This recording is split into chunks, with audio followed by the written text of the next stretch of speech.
একটা মদকুর জুয়াগুরু যদি আমার মাওলারে ডাকার মতো ডাক দিতে পারে, ডাকার মতো ডাক দিতে পারে, আমার মাওলা তার ডাকটাও ফিরাই না। আপনারা তো শুনতে পাইছেন খলিফাতুল মুসলিমিন ওমর রাদিয়াল্লাহু তাআলা আনহুকে কি পরিমাণের ভয় পাইতো। একটা যুবক আল্লাহু আকবার ময়দান দিয়া, খালি ময়দানে হাঁটতে আছে, হাতের মধ্যে একটা মদের বোতল, ওই মদের বোতল নিয়ে আসে, হেলে দুলে হাঁটতে আছে, মদ পান করতে আছে, হাতের মধ্যে নাপাক মদ, মুখের মধ্যে দুর্গন্ধ, ওই মদ পান করিয়া সে বেহুশের মতো হাঁটতে আছে। বিভিন্ন সময় বিভিন্ন ঘানে টান দেয়, তার মনে যা আসে সে তাই বলতে থাকে। হেলে দুলে যখন চলতে আছে, হঠাৎ করিয়া তার নজর পড়িয়া গেছে খলিফাতুল মুসলিমিন উমরের দিকে।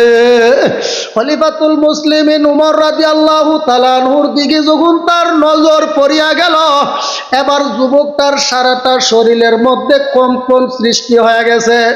যুবকটা এবার চিন্তা করতেছে, এবার যদি মদের বোতল নিয়ে খলিফাতুল মুসলিমিন উমরের হাতে ধরা পড়িয়া যায়, তাইলে তো আজকে আমার জানের রক্ষা নাই।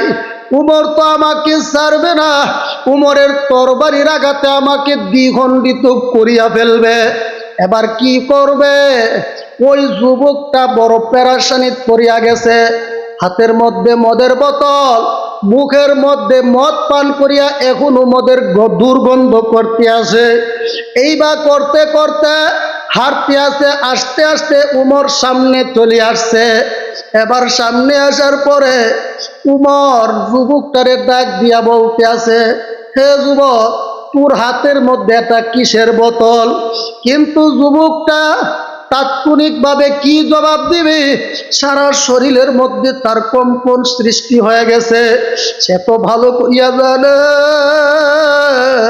এই বোতলের মধ্যে মদ রয়েছে। এবার যদি বলে খলিফাতুল মুসলিমিন আমার হাতের মধ্যে মদ রয়েছে, খলিফাতুল মুসলিমিন তো তাকে ছাড়বে না, জনমের মতো দুনিয়া থেকে বিদায় করিয়া দিবে।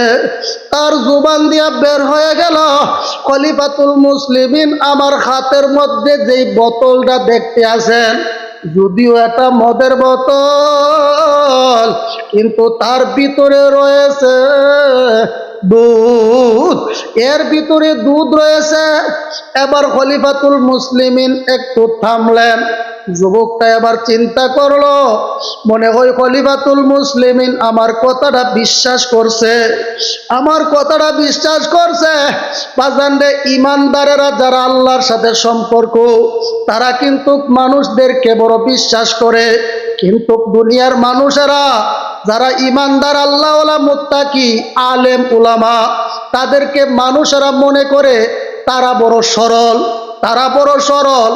বরঞ্চ বুদ্ধিমান হইল তারা যারা আমার মাওলার সাথে সম্পর্ক বেশি। কথা ঠিক কিনারে বাজার?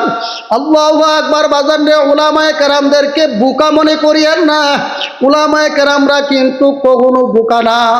আল্লাহু আকবার। এক বাদশা ঘোষণা করছে, ও আমাকে কেউ যদি নতুন কথা শোনাইতে পারে, কেউ যদি আমার নতুন কথা শোনাইতে পারে, তাহলে আমার রাষ্ট্রের অর্ধেক তার নামে লেখা দিব। এবার প্রত্যেক মানুষ যাইয়া নতুন কথা শোনাইবার জন্য বাদশার কাছে যায়। প্রত্যেকেই যেইভাবে নতুন নতুন কথা তারে শোনায়, বাদশা শুই না বলে এটা আমি জানি, শুনছি।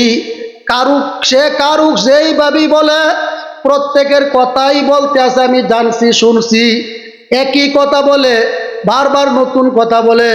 এমন বহু মানুষ আইসা নতুন নতুন কথা শোনাইতে যায়। বাদশা, আমি আপনার একটা নতুন কথা শোনাইবো। বলে, কি বলবা? বলার পরে বলতেছে, আমি শুনছি, এই কথাটা আমি জানি। সবাই ব্যর্থ হয়ে গেছে, কেউ বাদশার থেকে তার সম্পদ নিতে পারে না। একজন আল্লাহওয়ালা বুজুর্গ আলেম রাস্তা দিয়া যাইতে আছে, দেখতেছে মানুষগুলো পেরাশানি অবস্থা বইসা রইছে। ডাক দিয়া বলতে আছে, কি হলো তোমাদের চেহারার মধ্যে পেরাশানি? বলতে আছে, হুজুর, আপনি আমাদের মসজিদের ইমাম, আপনি মাদ্রাসায় নিয়ে আসেন, মসজিদ নিয়ে আসেন, আপনাকে বললে আর কি হবে? বলে একটু বলিয়া দেখো শুনি। শুনতে তো আর কোনো বাধা নাই। বলতে আছে হুজুর আজকে বাদশাহ মহোদয় কি হয়েছে জানি না, তবে বাদশাহ একটা চ্যালেঞ্জ শুনিয়ে দিছে। বলে কি চ্যালেঞ্জ করছে? তো বাদশাকে যদি কেউ নতুন কথা শোনাইতে পারে, বাদশাহ বলছে তার রাষ্ট্রের অর্ধেক তাকে লেখা দিবে। হুজুর আমরা বড় সুন্দর সুন্দর আজীব কথা, যেই কথা আমাদের বিশ্বাস বাদশাহ জানে না, বাদশাকে যখন শোনায়, শোনার পরে বাদশাহ ডাক দিয়া বলে আমি শুনছি জানি, কিন্তু যতই বলি সে বলে শুনছে আর জানে, কিন্তু কোনো কথা তো তার কাছে আর নতুন না। বলে এই নাকি কথা? বলে হ্যাঁ। ওরে বোকার দল, এটা তো বড় সহজ। বলে হুজুর কেমনে সহজ? ঠিক আছে বাদশার কাছে আমাকে নিয়ে যাও। ওই মসজিদের ইমাম সাহেবকে নিয়ে চললো। মসজিদের ইমাম সাহেব যাইয়া বলতে আছে বাদশাহ আপনি যে বলছেন রাষ্ট্রের অর্ধেক দিয়ে দিবেন, আপনাকে নতুন কথা শোনাইতে পারলে আপনার এই কথার মধ্যে আপনি অটল আছেন কিনা? বাদশাহ বলতেছে আমি বাদশাহ মানুষ, আমি যা বলি আমার কথার মধ্যে তো কোনো দিন পরিবর্তন হইবে না। তুমি যদি নতুন কথা শোনাইতে পারো আমার রাষ্ট্রের অর্ধেক আমি তোমাকে দিয়ে দিব। আল্লাহু আকবার। বলতে আছে বাদশাহ আপনি যদি আমাকে অর্ধেক দিয়ে দেন, হে বাদশাহ আমি আপনাকে একটা নতুন কথা শোনাইতে আছি, আপনি শুনেন। বলে কি কথা? বাদশাহ আপনার বাবার কাছে আমার বাবা 500 কোটি টাকা পাইতো। এবার বলেন এই কথাটা আপনি জানেন কিনা? বাদশাহ বলতেছে এখন তো চুপ মাইরা বইসা রইছে, এখন আপনারা কি বলেন? যদি বলা হয় আমি জানি, বলবে তাইলে আপনি দেন না কেন? দিয়ে দেন, 500 কোটি টাকা দিয়ে দেন। আর যদি বলি জানি না, বলবে বাদশাহ আপনার রাষ্ট্রের অর্ধেক আমারে লেখা দেন। আপনি না বলছেন নতুন কথা শোনাইতে পারলে আপনি অর্ধেক লেখা দিবেন। এবার চিন্তায় পড়িয়া গেল, এবার বাদশাহ মহোদয় কি করবে? বললেও যদি জানি তাও বেজাল, জানি না অর্ধেক দিয়ে দেওয়া লাগবে। এই জন্য আল্লাহর বান্দা বান্দিরা উলামায়ে কেরামদেরকে দুর্বল ভাবিবেন না। যারা নামাজ পড়ে 5 ওয়াক্ত নামাজ পড়ে, যারা আমার মাওলার সাথে সম্পর্ক করছে, হে আল্লাহর বান্দা বান্দিরা তারা কিন্তু বুকা না। দুনিয়ার লোভ লালসা তাদের অন্তরের মধ্যে নাই রে বাজার। ওই মদের বোতল খাতি নিয়া লোকটা যখন যাইতে আছে, সে মনে মনে বিশ্বাস করছে আমার মনে হয় আমিরুল মুমিনিন খলিফাতুল মুসলিমিন উমর আমাকে আর কিছু জিজ্ঞাসা করবে না। কিন্তু না না, খলিফাতুল মুসলিমিন উমর ডাক দিয়া বলে যুবক পুর হাতের বোতলটা আমার হাতে দে। এবার তার শরীরের মধ্যে কম্পন শুরু হয়ে গেছে। সে অন্তর দিয়ে আমার মাওলারে ডাক দিয়া বলতে আছে ইয়া আইয়ুহাল্লাযীনা আমানু তুবু ইলাল্লাহি তাওবাতান নাসুহা। হে ইমানদার বান্দা বান্দিরা, যদি তোমরা হাঁটিভাবে তওবা করতে পারো, আমার মাওলারে যদি ডাকার মতো ডাকতে পারো, মাওলাই সঙ্গে সঙ্গে ডাক দিয়া বলবে লাব্বাইক ইয়া আবদি, হে আমার বান্দা বান্দিরা আমি হাজির। আল্লাহু আকবার। এবার বোতলে মদের বোতল তো না দিয়া পারে না, মদের বোতলটা খলিফাতুল মুসলিমিন উমরের হাতে দিল।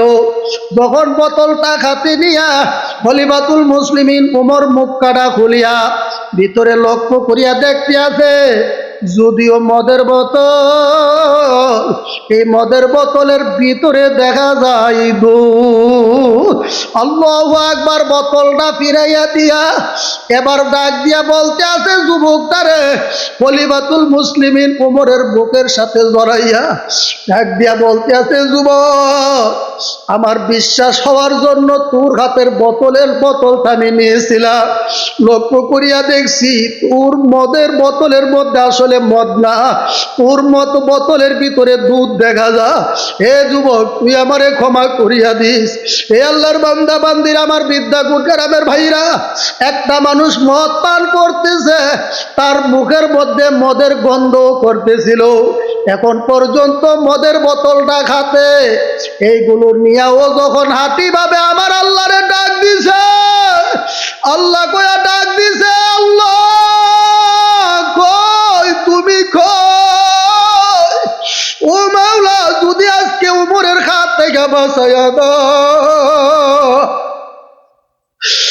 মাওলারে নিয়ত করছি, তওবা করছি, আজকে যদি উমরের হাত থেকে বাঁচাইয়া দাও, আর জীবনে কোনো দিন মালিকরে মদ পান করব না। ওই মদ পানকারীর অন্তরের কথা আমার মাওলা শুনে কি শোনে না? এ আল্লাহর বান্দা বান্দিরা, আমার মাওলারে ডাকার মতো ডাকতে পারি না রে বাবা, আমার মাওলারে ডাকার মতো ডাকতে পারি না। যদি ডাকার মতো ডাকতে পারি, ডাক দিতে দেরি, আমার মাওলাই লাব্বাইক ইয়া আব্দি বলে রে আল্লাহু আকবার জবাব দিতে দেরি করবে না।